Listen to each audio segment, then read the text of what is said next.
निरोप समारंभ कसा गेला 10 वर्षाचा प्रवास समजलाच नाही. बघता बघता मोठे झालो, 10वीच्या वर्गात आलो. 10वीचं 1 वर्ष कसं गेले ते कळालंच नाही. आज निरोप घेताना असं वाटत आहे की परत 10वीच्या वर्गात बसावं. शाळेचे दिवस कधी संपू नये. आधी वाटत होतं शाळा कधी संपायची, पण आता असं वाटतंय का शाळेचे दिवस संपत आहेत. काही दिवसात बाहेरचं जग अनुभवायला मिळणार, पण जी शाळेत मज्जा होती ती कॉलेजमध्ये नसणार. जे शिक्षक शाळेत ओरडत होते ते कॉलेजमध्ये ओरडणार नाही. खूप दंगा केला, सगळ्यांचा ओरडा खाल्ला, मार खाल्ला, पण ते मस्तीचे दिवस परत कधीच येणार नाही. शाळेची सहल गेली, त्या सहलीत सरांशी मॅडमांशी खूप जास्त संबंध जुळले, पण ती एक सहल नव्हती, ती आमच्या मनातून सगळं काढून घेण्याचे दिवस होते. लहानपणापासून या शाळेत शिकत आलो.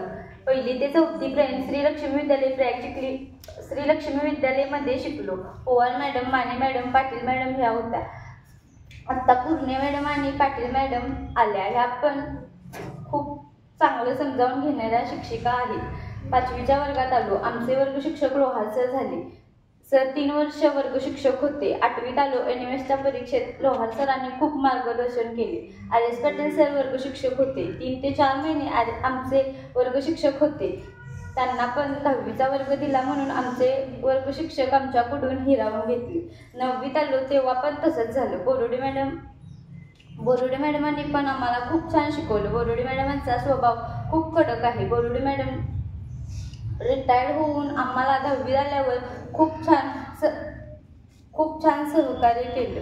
आपला वेळात वेळ काढून मॅडम आमच्यासाठी आल्या. मॅडम, मी तुमचे आभार तर मानणार नाही, पण तुमची ऋणी आहे असे म्हणून ऋणातून मुक्त पण होणार नाही. जिथे भीती असते तो म्हणजे 10वीचा वर्ग. पहिला आमचे वर्ग शिक्षक RS पाटील सर झाले. त्यानंतर मुलानी मॅडम आमच्या वर्ग शिक्षिका झाल्या.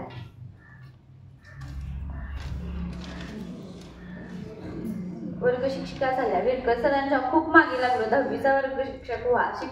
शिक्षक पण बोलले विरकर सर घ्या 10वीचा वर्ग. तरीही विरकर सरांनी हातात वर्ग घेतला नाही. नंतर मुलानी मॅडम बंद झाल्या. 10वीच्या वर्गाला वर्ग शिक्षक कोण नाही.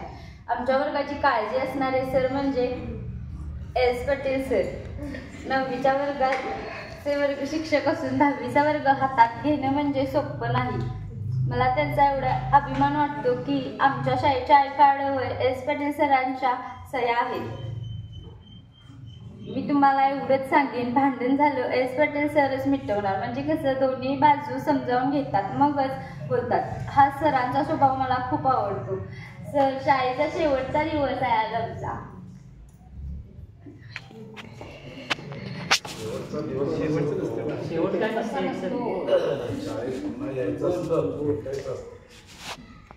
शाळा आपल्यासाठी सगळे उघडे असतात. सर, एकदा बोला की तू खूप आगाव आहेस. सर, एकदा बोला की सलोनी तू ह्या मुलींच्यात लांब ओळख्या आहेस, मुक्कादम आहेस. सर, बोला ना परत.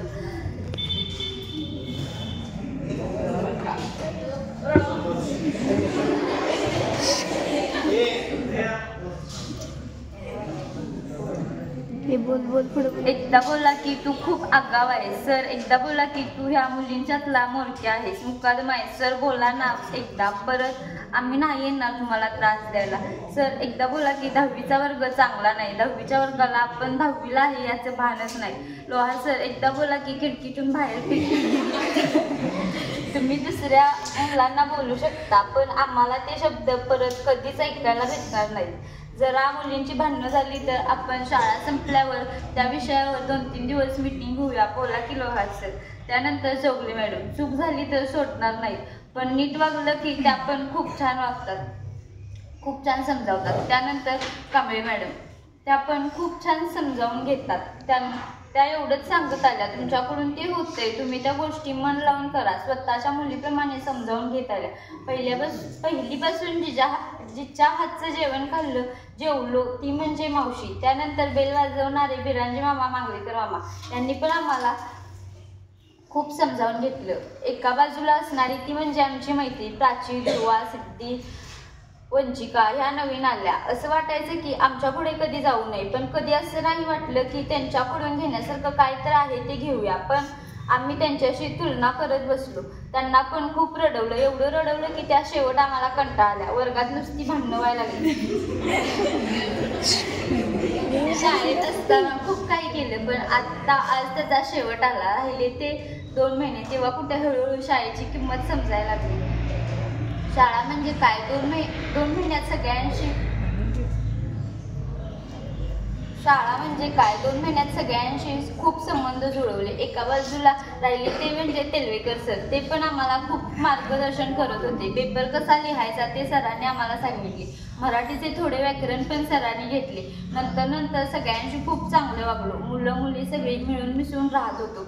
पण निरोपाचा दिवस कसा आला ते कळालंच नाही. निरोपाचा दिवस म्हणजे एका मुलीचे लग्न झाल्यावर माहेरातून सासरी जाते आपल्या आईवडिलांना सोडून, तसे शाळा संपल्यावर शिक्षकांना शाळेला सोडून जावे लागते. आपल्या आईवडिलांच्या पेक्षा शिक्षकांच्या आपण जास्त सहवासात असतो. आज निरोप घेताही काही चूक झाल्या असतील तर माफ करा. त्या चुका गोड मानून घ्या, कारण ह्या चुका करायला परत आम्ही शाळेत नाही येणार.